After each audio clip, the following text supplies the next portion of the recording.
Caldera.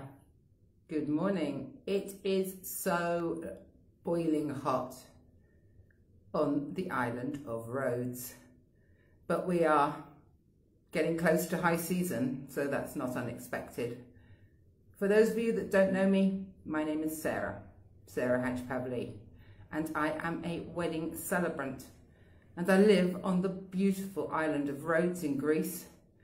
And I work as a celebrant. I travel around the entire country, writing and officiating symbolic weddings, blessings, commitment ceremonies, vow renewal ceremonies, any type of ceremony you like. And isn't it time, after all that we've been through, for a ceremony? Now, I come on from time to time to give you a bit of an update. And this is a really positive update today. So for anybody of you that catch this video, I hope that I'm going to give you loads and loads of inspiration as to what you can do when you're planning a special day somewhere in the beautiful country of Greece. Last weekend found me on the beautiful island of Santorini, set in the Cyclades. Who hasn't heard of this island? It's a beautiful spot. And it was my first visit to the island of Santorini. I had been booked several times to go there last year, but due to the circumstances, several weddings have been postponed either to later on this summer or to next year.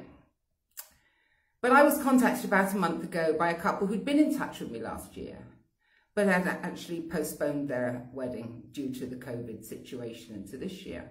So about a month ago, they got in touch and asked me if I would come to Santorini for their wedding. And of course, I said yes. I would love to come to Santorini for your wedding. And here's the point where it gets even more interesting. They were traveling from Australia. Now you might ask yourselves, how could that be possible? Yes, but they were not, although they were residents in Australia, they also had UK passports, so they had a permission to travel away from Australia to Europe for family reasons.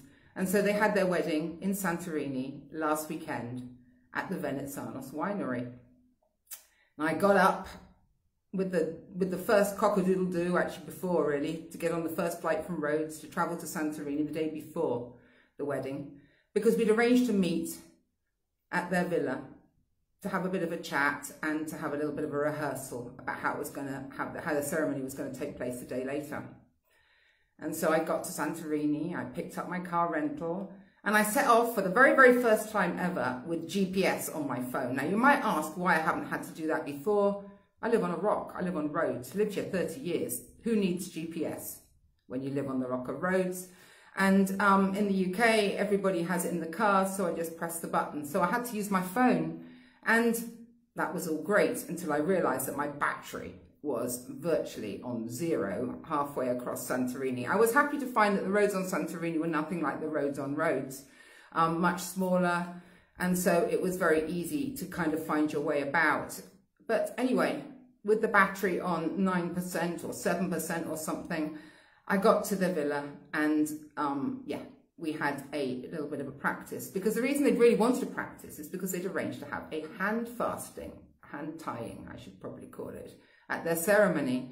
And for those of you who don't know what that is they wanted to have their hands, they wanted to tie the knot like it was back in ancient Celtic times, when a couple would be tied together by the local priest a year before their wedding day, and this would be like the betrothal period. But in this particular wedding, we were using this as a just really to signify the joining together and the love this couple had for each other, and the origins of the hand tying. And it was a really lovely thing. So we did a practice, because the mother of the groom and the mother of the bride were going to put the hand fasting cords over the couple's hands, and the mother of the bride was going to tie the knot. And then after a blessing was said of the hands, then the couple would actually pull their hands apart and the knot would appear beautifully in the middle. And that is what actually happened on the day. But we did this as a practice. And then we went to see the venue, absolutely gorgeous. You can see pictures on my Facebook page of what it looked like at the Venezanos winery, looking over the Caldera. What's not to love about somewhere like that? It was absolutely stunning. All Greek islands have gorgeous spots, but this particular one really was totally memorable. Yes, the wedding was planned by Santorini My Weddings, and the wedding planner there, Katerina, she spent ages setting up the flowers and the logs to have the perfect ceremony spot for the bride and groom and their family. And yeah, it looked gorgeous. And so yeah, we had the meeting the day before. The next day it was the wedding in the afternoon. And for those of you that are not sure about temperatures in the Greek islands and are worried about what time you should have your ceremony, this particular ceremony was due to start at 5 o'clock at the Venezianos winery in Santorini.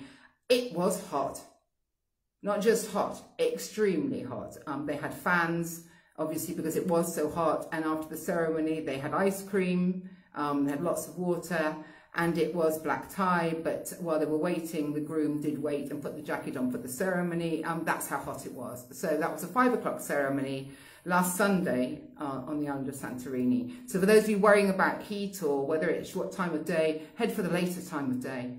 And then, of course, afterwards, you will get the perfect sunset pictures of your ceremony. Yeah, this was last minute organised, last minute arrangements, but it was a moving, emotional, intimate ceremony. And I am not posting pictures from my camera of this ceremony at this point because they had an incredibly talented photographer at the wedding, and I wait to see the professional shots of this beautiful family and their wonderful ceremony at the Venezianos winery last Sunday. So yeah, things are looking good, really. We have to kind of get used to our new reality.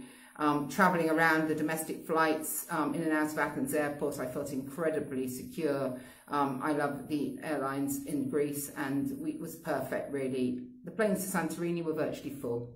But not the planes necessarily from Rhodes. That was more like 3/4, half full. So yes, it was varied in amount of people, but it was certainly a lovely thing to do, traveling again after so much time. It was exciting. So now I'm putting together in place for the next one. I'm not going to tell you where that will be, but it's sooner rather than later, and there will be another last minute arrangement that's being made at this time for another spot in Greece, for another intimate wedding where there's a big story once more, where plans have been changed at the last minute, and I'm very excited to be playing a part there. So yeah, if you want to learn more and you haven't seen me before, I'm a wedding celebrant. I live on the island of Rhodes, and I write and officiate ceremonies. They are known in the industry as symbolic, which means there is no documentation done in the case of a wedding in Greece, actual symbolic ceremony. Most couples, due to the situation, have either already done that in their local registry office, or they will do that after, even if they're unable to get booked up. But it's known in the industry as a symbolic ceremony, but it doesn't feel symbolic in any way. It's the wedding, guys. It's the wedding to celebrate your marriage. That's how we look at it. The marriage is the boring bit, signing on the dotted line, and the wedding is the ceremony to celebrate that marriage. And so that's why there is really nothing symbolic about this ceremony that you can have with a celebrant in Greece. Yeah, you can have the ceremony any way you like it. It's your choice, your style. You can be very, very classic. Will any guests there know it's symbolic? They don't have to. It's up to you. Really, it's your choice. Yes, so you can have a celebrant. And for any of you who catch this video who are traveling from farther afield, and maybe you have a bit of Greek heritage, μιλάω και ελληνικά. Είμαι αρκετά χρόνια στην Ελλάδα, 30 περίπου. So if you want some Greek, I'm happy to give that a go as well at your ceremony. Yes, I'm being found for that. A lot of people are looking for some Greek. Maybe they have Greek relatives and they want to have a little Greek in their ceremony. So yes, we can have that as well. That's the update from the island of Rhodes today. What's going on at Grecian ceremonies. Another ceremony in the offing. Keep an eye on my page. I will keep you updated. It was beautiful, the island of Santorini and the Cyclades. I look forward to going back. I got up to see some of the sites. I went to see ancient Caldera, which is on a beautiful old ancient city archaeological site right on the top of a mountain where the planes come in from down below. You can actually see them approaching the airport from lower. It's quite a hike up to the top, but you feel like you're on top of the world. And of course, I went to see Ia and all the little blue domes and the sunset. And so those are the main spots that I got to see on the beautiful island of Santorini. Yeah. So if you want to get in touch with me, take a look at my website, www.grecianceremonies.gr.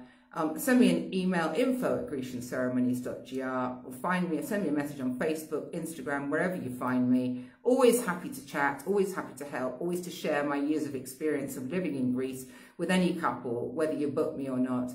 Happy to help. Thanks for watching this video if you do catch it. Bye from the beautiful island of Rhodes.